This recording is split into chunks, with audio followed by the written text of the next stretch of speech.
Bienvenue dans cette capsule qui a pour but d'introduire quelques concepts intéressants autour de la cryptographie, certains ayant des utilités au-delà de la sécurité informatique. La sécurité informatique est une discipline très pratique dans le sens où il n'y a probablement pas de concept ultime garantissant une protection parfaite. Le moindre détail peut permettre de briser une sécurité, souvent d'une manière inattendue. Une faille est découverte, la faille est corrigée ou endiguée, et ainsi de suite. Les techniques d'attaque et de défense progressent mutuellement. La cryptographie, ou plutôt les outils de cryptographie, permettent de développer des sécurités de plus en plus sophistiquées et robustes, en s'appuyant sur des concepts pratiques et mathématiques. L'un de ces outils est la fonction de hash, ou hachage. Généralement, cette fonction produit une donnée courte de taille fixe nommée le hash, à partir d'une donnée plus importante. Cette donnée produite étant toujours la même pour une donnée d'entrée spécifique. Plusieurs données différentes peuvent donc produire le même hash. Cette fonction doit répondre à certains critères plus ou moins importants selon son domaine d'utilisation. La cryptographie nécessite fortement certains de ces critères. Le critère le plus répandu pour une fonction de hash est de produire un hash uniformément distribué pour chaque donnée d'entrée, afin d'avoir le moins possible de collisions ou de déduction du résultat. En cryptographie, on utilise les hashes pour vérifier l'authenticité d'une donnée. On souhaite alors qu'il soit difficile de générer une donnée arbitraire pour un hash désiré, afin d'éviter l'usurpation de la donnée à vérifier. On peut aussi souhaiter que la fonction de hash soit difficile à calculer, c'est-à-dire par exemple qu'elle nécessite plus de capacité du CPU ou plus de mémoire vive afin d'éviter les attaques par brute force.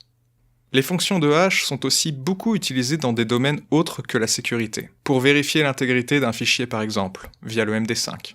Elles peuvent aussi servir à identifier une information, par exemple les commits Git sont identifiés par des hashes. On peut aussi imaginer un service d'hébergement de fichiers où chaque fichier serait identifié par son hash, et donc le même fichier n'a pas besoin d'être mis en ligne une seconde fois, dans l'hypothèse que les collisions sont improbables. Le hachage est aussi utilisé pour accéder rapidement à un élément dans un dictionnaire. En Lua par exemple, certaines données comme les chaînes de caractères sont classées par un hash rapide à calculer.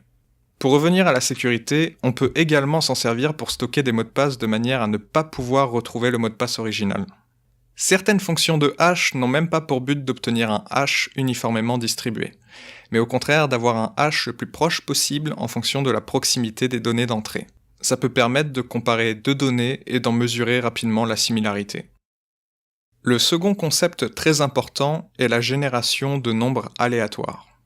Dans un jeu vidéo par exemple, la génération de nombres aléatoires peut être utilisée afin de faire gagner aux joueurs certains objets en fonction d'une certaine probabilité. Même si la fonction aléatoire n'est pas très bonne, ça n'est pas très significatif. Au pire des cas, les joueurs pourront voir un pattern afin d'obtenir les meilleurs loot, ce qui est déjà d'une difficulté non négligeable.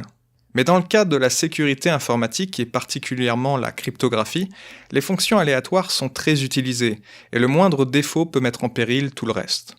On peut dire que la sécurité d'un système est limitée par son élément le plus faible. Si la fonction aléatoire utilisée est faible, alors les algorithmes utilisés par la suite seront donc probablement mis en défaut. On attend plusieurs critères de ces fonctions dites cryptographically secure, le plus important étant probablement le caractère imprédictible des nombres générés.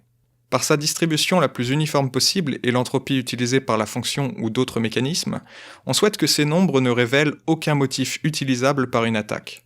Des tests sont réalisés afin de mesurer la qualité d'une fonction aléatoire, particulièrement pour un usage cryptographique. Un autre concept évident quand on parle de cryptographie est le chiffrement. Il consiste à communiquer une information de manière à ce que seules certaines entités puissent comprendre ou accéder à l'information originale.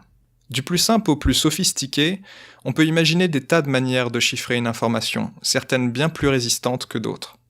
Quand on parle de chiffrement en informatique, on peut distinguer deux types, symétrique et asymétrique. Le chiffrement symétrique consiste à partager une clé secrète entre plusieurs entités, chaque message étant chiffré et déchiffré avec cette clé. Le chiffrement asymétrique consiste quant à lui à partager une clé non secrète, dite publique, et de garder une autre clé associée secrète, dite privée. La clé publique permet généralement de chiffrer un message qui peut ensuite être déchiffré par la clé privée. Le chiffrement asymétrique possède d'autres propriétés intéressantes comme l'identification. La clé publique étant accessible à tous, l'entité qui possède la clé privée peut créer une signature qui pourra alors ensuite être vérifiée par les autres. D'autres algorithmes asymétriques ne sont pas des algorithmes de chiffrement, mais permettent d'effectuer sensiblement la même chose via des propriétés intéressantes comme la création d'une signature et l'échange de clés. La plupart des algorithmes asymétriques s'appuient sur des problèmes mathématiques difficiles à résoudre qui corrèlent la clé privée avec la clé publique, garantissant une probabilité très faible qu'une personne possédant la clé publique puisse en déduire la clé privée. Le RSA s'appuie par exemple sur la factorisation des nombres premiers, tandis que le CDSA s'appuie sur les courbes elliptiques. Voilà, c'est la fin de cette capsule.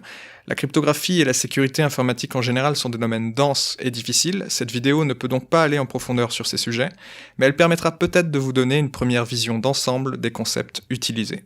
Ça pourrait d'ailleurs être intéressant de faire des défis de réalisation de fonctions de hachage, de génération de nombres aléatoires ou de chiffrement en vidéo ou en live, afin d'en saisir l'idée de base. À bientôt.